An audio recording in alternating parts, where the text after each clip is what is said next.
Pinamalit mo ata si Edo ah. Si Biansi nga, binubuhat yan eh. Kota mo, oo. Ano kasi, traumatic experience kasi, no? Di basta-basta mawawala. Grabe. Buhangin girl.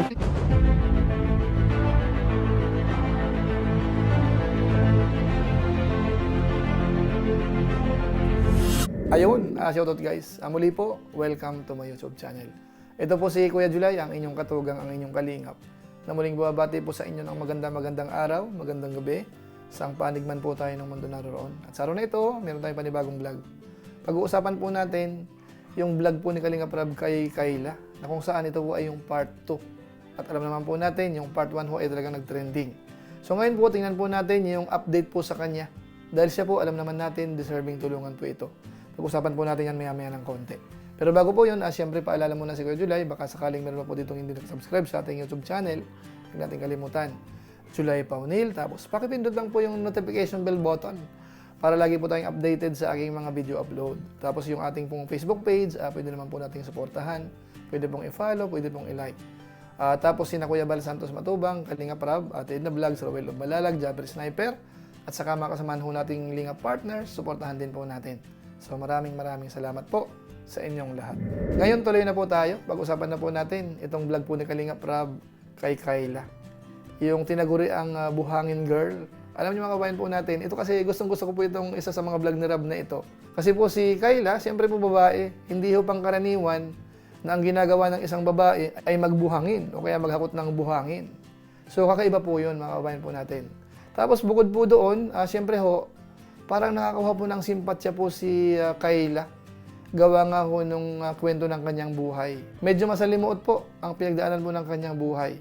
Bagamat yung tatay niya po ay nakakulong na sa ngayon, kaso nga lang po, siyempre, dalahin niya po yun. Siguro po, alam na natin kung ano po ang nangyari sa kanya doon po sa unang vlog. Hindi ko na po masyado pong ulit-ulitin po yung bagay na yon. Ngayon sa pagkakataong ito, tingnan po natin kung ano na po ang update po sa kanya. Dahil nga po binalikan po yan ni Kalingap Rab. Panoorin po muna natin yung portion na yan. Ay, Kayla! Ay, si Kayla. Grabe, nagbubuhangin si Kayla. Grabe guys, pambihira. Totoo talaga mga kalingap.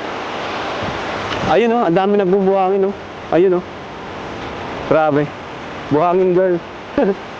Baba ka, JJ, baba ka. Grabe, pambihira. Siya pati nagpapala oh.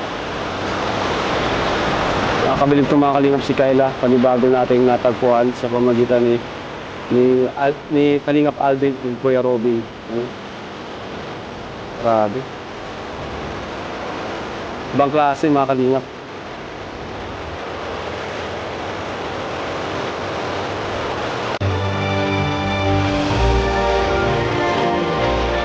Grabe guys.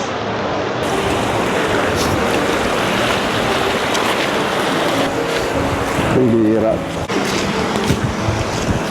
Kasi siya na Kayla, sa abala ulit. Talagang sinunod mo yung payo ko na kahit binibigyan kita, di ka pa rin nagtigil sa pagbubuhangin.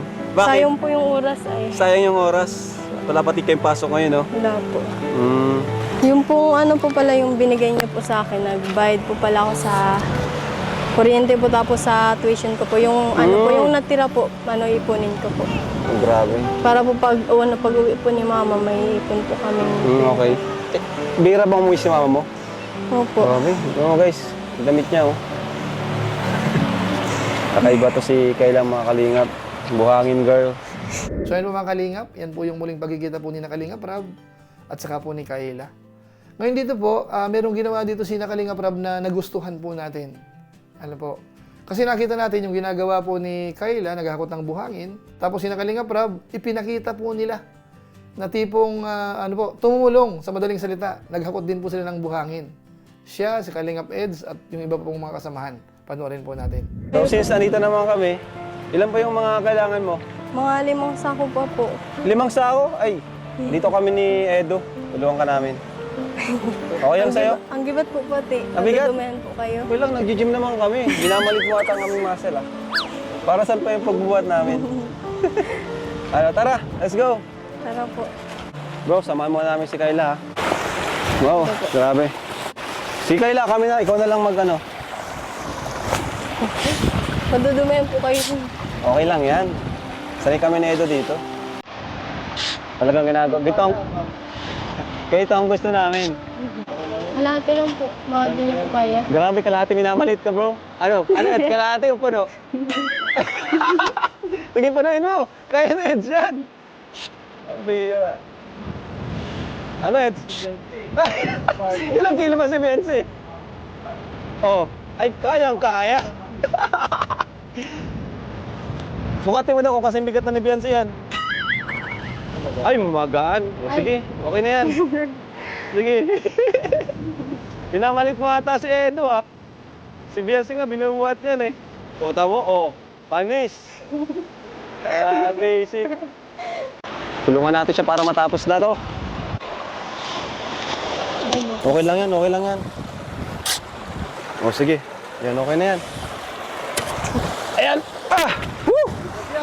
Bigat! Pambihira. Wala. Mabato pa yung dadaanan. Dudumihan po kayo mamabasa pa. Grabe, guys.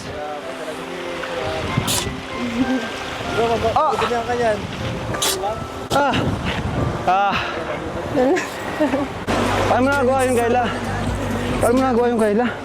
Nakadalawang sako pa lang ako. Sanayan lang po yan. Ha? Sanayan po. Sana yan lang. So ayun po mga kabayan po natin, yung ganun po, simpleng bagay yon. Pero pagpapakita po yun ng support o kaya yung tipong ano po, yung bang ang ginagawa mo ay hindi naman nakakahiya, na po pwede rin pong gawin nila.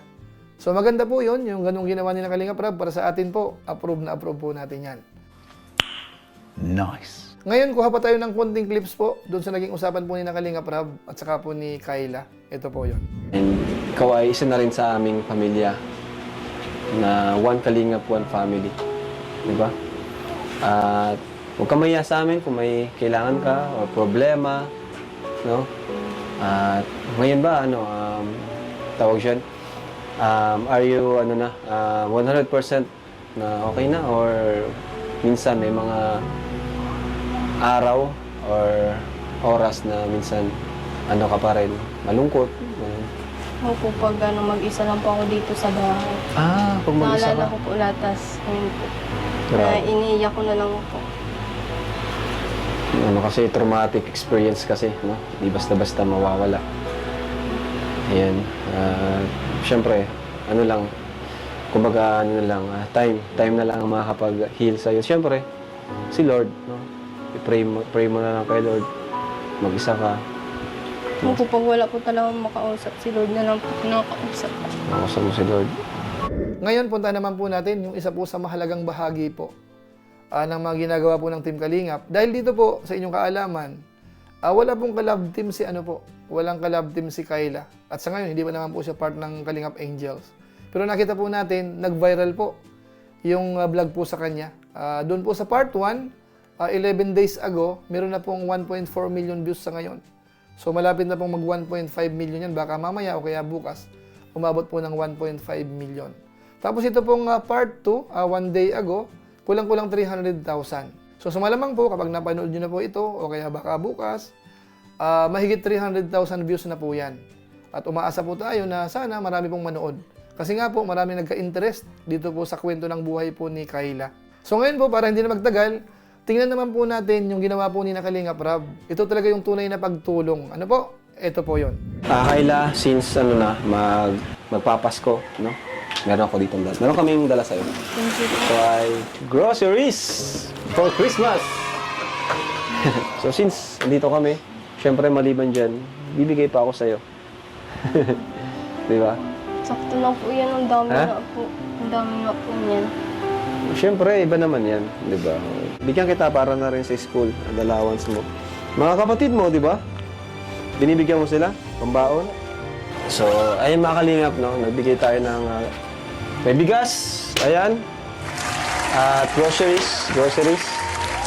Yeah, worth 5,000 and bigas natin, no? 1,500.